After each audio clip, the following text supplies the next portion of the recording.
Hi friends, welcome to Rajahmundry home recipes. ఈరోజు వీడియోలో చికెన్ని మైమరిపించేలాగా ఎలాంటి మసాలాలు వాడకుండా కందతో ఎంతో రుచిగా కర్రీ అయితే చేసుకోవచ్చు. కంద అంటే ఇష్టపడిన వాళ్ళు కూడా ఇలా కర్రీ చేసి పెట్టండి, లొట్టలేసుకుంటూ మరీ తినేస్తారు. కందతో ఎవరు చూపించిన విధంగా వెజ్ ఫిష్ ఫ్రై ఎలా చేయాలో వీడియో చేశాను. పైకి క్రిస్పీగా ఉంటుంది, లోపలేమో చాలా సాఫ్ట్గా ఉంటుంది. అచ్చంగా రెస్టారెంట్లో అపోలో ఫిష్ తింటే ఎలాంటి ఫీల్ ఉంటుందో అలానే ఉంటుంది. ఇది ఎలా చేయాలనేది కింద డిస్క్రిప్షన్లో లింక్ అనేది ప్రొవైడ్ చేస్తాను. ఎవరికైనా నచ్చితే క్లిక్ చేసి చూడండి. కర్రీ ప్రాసెస్ చూద్దాం. ముందుగా కందపై ఉన్న స్కిన్ని పీలర్తో బాగా పీల్ చేసుకోండి. కందకి బాగా దురదగుణం ఉంటుంది. మనకి కట్ చేసేటప్పుడు కానీ తినేటప్పుడు కానీ నాలుక దురద పుడుతుంది కదా, దానికోసం ఇలా సాల్ట్ తోటి కందని బాగా రఫ్ చేశారంటే కనుక దాంట్లో ఉండే దురదగుణం అనేది కాస్త తగ్గుతుంది. ఇలా రఫ్ చేసుకున్న తర్వాత సాల్ట్ తోటి శుభ్రంగా ట్యాప్ వాటర్ దగ్గర కందనైతే కడిగేసేయండి. ఇప్పుడు కంద ముక్కలను కట్ చేసేటప్పుడు చాక్ తోటి మీడియం సైజ్ ముక్కలే కట్ చేసుకోండి. కందతో ఏ రెసిపీ చేసినా కూడా కందని ఉడికించే చేస్తాం కదా, ఇలా మీడియం సైజు ముక్కలైతే సరిపోతాయి. ఇప్పుడు నేను చూపించిన ప్రొసీజర్లో కందని క్లీన్ చేసుకున్నారంటే కనుక కట్ చేసేటప్పుడు చేతులు దురద ఉండు, తినేటప్పుడు కూడా నాలుకైతే దురద పెట్టదు. ఒక గిన్నెలోకి వాటర్ వేసుకొని సాల్ట్ని కరగనివ్వాలి. ఆ సాల్ట్ వాటర్ అంతా చేతులకి బాగా అప్లై చేసేసుకోవాలి. ఇప్పుడు మనం కట్ చేసి పెట్టుకున్న కంద ముక్కల్ని అయితే వేసేసుకోండి వాటర్లో. ఇలా వేసుకున్న తర్వాత ఒక అరగంట పాటు పక్కన పెట్టేసుకుంటే దీంట్లో ఉండే దురదగుణం అనేది కాస్త తగ్గుతుంది. ఇంకొక గిన్నెలోకి దీంట్లో కూడా వాటర్ తీసుకొని దీంట్లో కూడా సాల్ట్ వేసుకొని సాల్ట్ని ఇలా కలుపుతా కాస్త కరగనివ్వండి. ఇలా కరిగిన తర్వాత సాల్ట్ వాటర్ని చేతికి అప్లై చేసుకొని ముందుగా పక్కన పెట్టుకున్న కంద ముక్కలన్నీ కూడా ఈ వాటర్లో వేసుకోండి. ఇలా ఒక 3 సార్లు చేశారంటే కందలో ఉండే దురదగుణం అనేది చాలా వరకు తగ్గుతుంది. మీకు డీటెయిల్గా కంద క్లీనింగ్ వీడియో కావాలంటే కింద డిస్క్రిప్షన్లో లింక్ అనేది ప్రొవైడ్ చేస్తాను. చూశారు కదా, కందని నీట్గా క్లీన్ చేసుకున్నాం. ఇప్పుడైతే ఉడికించుకుందాం. ప్యాన్లోకి క్లీన్ చేసి పెట్టుకున్న కంద ముక్కలన్నీ కూడా యాడ్ చేసుకోండి. కందని ఉడికించేటప్పుడే కొద్దిగా సాల్ట్ వేశారంటే చక్కగా మనకి ఉప్పు అనేది బాగా పడుతుంది. అలానే ఉడికించుకోవడానికి ఇది మునిగేంత వరకు వాటర్ని అయితే యాడ్ చేసుకోండి.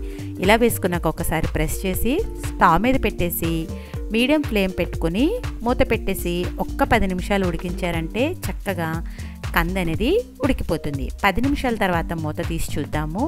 ఒక ఫోర్క్ తీసుకుని మీరు గుచ్చారంటే లోపలికి ఈజీగా దిగిపోతే కంద అనేది ఉడికిపోయినట్టు. చూసారు కదా, ఉడికిపోయింది కదా. స్టవ్ ఆఫ్ చేసేసి కందని ఇలా కాస్త చిన్న ముక్కలుగా కట్ చేసి పక్కకు పెట్టేయండి.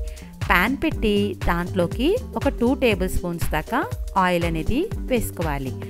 ఆయిల్ బాగా హీట్ అయిన తర్వాత పచ్చిమిర్చి 2 లేదా 3 అయితే యాడ్ చేసుకోండి. దీంట్లోకి ఆనియన్ అనేది బాగా సన్నగా చాప్ చేసుకుంటే గ్రేవీ అనేది బాగా వస్తుంది. ఇలా చాప్ చేసి పెట్టుకున్న ఆనియన్ కూడా వేసుకుని ఫ్లేమ్ని మీడియం ఫ్లేమ్లో పెట్టుకుని ఆనియన్ అనేది కాస్త ట్రాన్స్పరెంట్గా ఫ్రై అయ్యే వరకు ఫ్రై చేసుకోవాలి. దీంట్లో ఎలాంటి మసాలాలు వాడకపోయినా కర్రీ అనేది చాలా రుచిగా ఉంటుంది. టేస్ట్కి సరిపడా సాల్ట్ని ముందే వేసేసామంటే కనుక ఆనియన్ తొందరగా మగ్గిపోతుంది. చూసారు కదా, ఆనియన్ అయితే చక్కగా మంచిగా కలర్ అయితే చేంజ్ అయింది కదా. ఇలా ట్రాన్స్పరెంట్గా అయ్యేంత వరకు ఫ్రై చేసుకోవాలి. ముందుగానే ఉడికించుకుని కట్ చేసి పెట్టుకున్న కంద ముక్కలను కూడా వేసుకొని ఫ్లేమ్ని లో ఫ్లేమ్లో పెట్టుకుని 5 నుంచి 10 నిమిషాల పాటు ఇలా కలుపుతా నూనెలో కంద ముక్కలను అయితే ఫ్రై చేసుకోండి. ఇలా ఫ్రై అయిన తర్వాత ఒక 1/2 స్పూన్ దాకా పసుపు వేసి పసుపు అంతా కూడా ఈవెన్గా కలిసేలాగా కలిపేసుకోవాలి. ఇలా కలుపుకున్న తర్వాత మరొక 10 నిమిషాల పాటు నూనెలో కందను బాగా మగ్గించండి. చూసారు కదా, కంద ముక్కలు అయితే వేగిపోయినాయి కదా. ఇప్పుడు దీంట్లోకి ఒక 2 స్పూన్ల దాకా రెడ్ చిల్లీ పౌడర్ని కూడా యాడ్ చేసుకుంటున్నా. ఈ రెడ్ చిల్లీ పౌడర్ అంతా కూడా ముక్కలకి ఈవెన్గా పట్టేలాగా కలుపుతా ఫ్రై చేసుకోండి. ఈ విధంగా ఫ్రై చేసిన తర్వాత దీని కలర్ అయితే కాస్త చేంజ్ అయింది కదా. మూత పెట్టేసి లో ఫ్లేమ్లో ఒక్క 10 నిమిషాల పాటు కుక్ చేసుకోండి. 10 నిమిషాల తర్వాత మూత తీసి చూద్దాము. మనం వేసిన ఉప్పు కారం అంతా చక్కగా పట్టింది.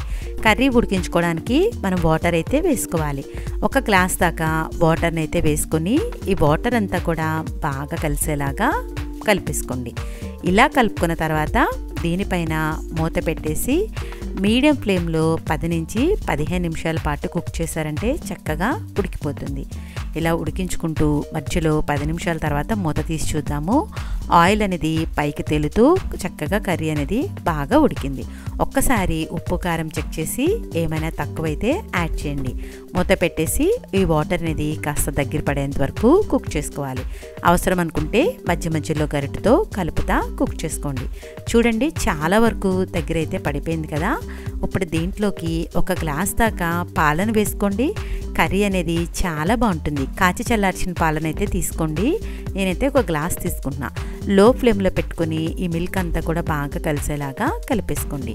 మూత పెట్టేసి మరొక 10 నిమిషాల పాటు కాస్త దగ్గర పడేంత వరకు కుక్ చేసుకోవాలి.